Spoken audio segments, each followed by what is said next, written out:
Hello everyone, welcome to the channel. আজি মই পুনৰ আমাৰ APSC syllabusৰ GS paper 1 আৰু GS paper 5ৰ কালচাৰ লিটাৰেচাৰৰ লগত জড়িত আৰু হিষ্ট্ৰীৰ লগত জড়িত এটা বিষয় লৈ আপোনালোকৰ মাজত উপস্থিত হৈছো। এটো প্ৰিলিমছ আৰু মেইনছ দুইটা দিশৰ পৰা খুবেই ইম্পৰ্টেন্ট টপিক হয়। প্ৰশ্নটো হৈছে মাজুলী পাণ্ডুলিপি চিত্ৰই 2024 চনত ভৌগোলিক পৰিচয় সূচক লাভ কৰিছিল। বৈষ্ণৱ যুগত অসমৰ পাণ্ডুলিপি চিত্ৰকলাৰ ওপৰত এটা চমু টুকা লিখক।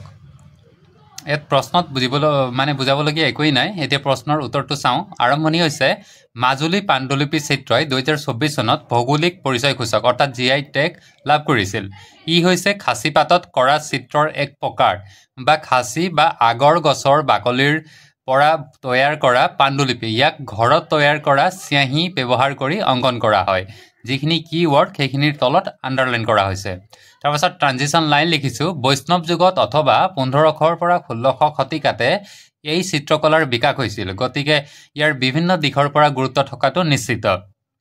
তাৰপাছত হেডিং দিছোঁ অসমৰ পাণ্ডুলিপি চিত্ৰকলাৰ বৈশিষ্ট্য। 1 নম্বৰ দিছোঁ উৎপত্তি। 1500 পৰা 1600 শতিকাত শ্ৰীমন্ত শংকৰদেৱৰ দ্বাৰা প্ৰস্তুত আৰু আহোম ৰাজসভাৰ দ্বাৰা ৰাজসাহায্য লাভ উৎপত্তিৰ ব্ৰিফলি লিখা হৈছে। তাৰপাছত মাধ্যম হৈছে খাচীপাত আগৰ গছৰ বাকলিৰ কাগজ। তাৰপাছত প্ৰাকৃতিক চেঁহীৰ ব্যৱহাৰ ইয়াৰ মাধ্যম হৈছে এইটো। তাৰপাছত থিম কি হয়? ভাগৱত পুৰাণ কৃষ্ণলীলা ৰামায়ণ মহাভাৰত ইত্যাদি ইয়াৰ গোট বুলি দিছে। উদাহৰণ হিচাপে যদি চাওঁ শংকৰদেৱৰ চিত্ৰ ভাগৱত আৰু কীৰ্তন ঘোষা আদি দশম নিত্যানন্দ দেৱ গোস্বামীৰ। তাৰপাছত মাধৱদেৱৰ নামঘোষা ভক্তি ৰত্নাৱলী গীত গোবিন্দ আদি উদাহৰণৰ ভাল ব্যৱহাৰ বুলি কৈছে। তাৰপাছত শৈলীত কৌণিকাকৃতি মাছৰ চকুৰ মটিভ পদ্ম হংস গছৰ ফ্ৰেম আৰু ইয়াৰ ৰং ৰঙা নীলা আৰু হালধীয়া। শৈলীৰ ব্যৱহাৰ এনেকুৱা। তাৰপিছত ইয়াৰ যদি খাচীপাতৰ পাণ্ডুলিপিৰ সাংস্কৃতিক গুৰুত্ব যদি চাওঁ তেতিয়া বৈষ্ণৱ ধৰ্ম প্ৰচাৰৰ দৃশ্য শিক্ষা কৰা হৈছিলে। মাজুলীৰ ক্ষত্ৰত জীৱন্ত শিল্প পৰম্পৰা GI টেগৰ জৰিয়তে ৰাষ্ট্ৰীয় স্বীকৃতি। এইটো হৈছে ইয়াৰ সাংস্কৃতিক স্বীকৃতি। তাৰপাছত ভৱিষ্যত কাৰ্যপন্থা কি থাকিব পাৰে? ইয়াক আকৌ আগলৈ সংৰক্ষণৰ ক্ষেত্ৰত বা আগুৱাই লৈ যাবলৈ হ'লে তেতিয়া আমি চাওঁ 1 নম্বৰত লিখিব লাগিব সংৰক্ষণ। পাণ্ডুলিপি ডিজিটাইজ কৰিব লাগে। আগতে যিখিনি পাণ্ডুলিপিত লিখি থোৱা আছিলে সেইখিনি ডিজিটাইজ কৰি ৰাখি থ'ব লাগিব, নহ'লে সেইখিনি নষ্ট হ'ব। তাৰপাছত শিল্পী সমৰ্থন প্ৰশিক্ষণ আৰু আৰ্থিক সহায় কৰিব লাগিব। যিসকল লোকে খাচীপাতত লিখিব জানে সেই শিল্পৰ লগত জড়িত শিল্পীসকলক সমৰ্থন কৰিব লাগে আৰু প্ৰশিক্ষণ দিব লাগে। তাৰপাছত বিশ্বমঞ্চত প্ৰচাৰ কৰিব লাগে। ইউনেস্কোৰ তালিকা আৰু মাজুলীৰ শিল্প ধৰ্ম পৰ্যটন কেন্দ্ৰৰূপে বিকাশ কৰিব লাগে মাজুলীক।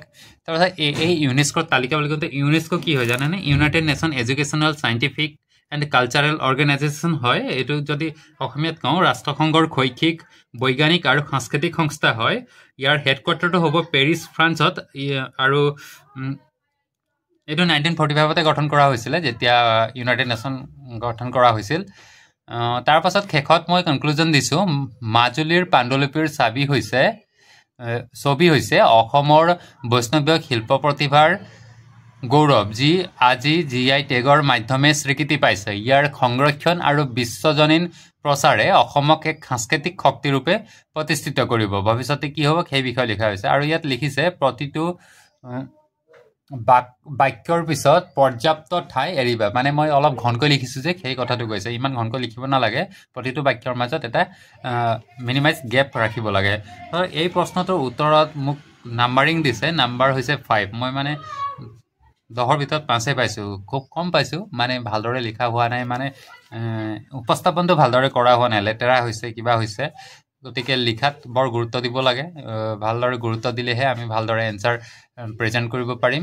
গতিকে আজিৰ ভিডিঅ'টো ইমানতে সমাপ্ত কৰিছোঁ। ভিডিঅ' চাই থাকিব, চাই কেনে পাইছে কমেণ্ট কৰি জনাব। চাই ভাল পালে লাইক কৰিব আৰু লগতে চেনেলটো ছাবস্ক্ৰাইব কৰিবলৈ নাপাহৰিব। ধন্যবাদ।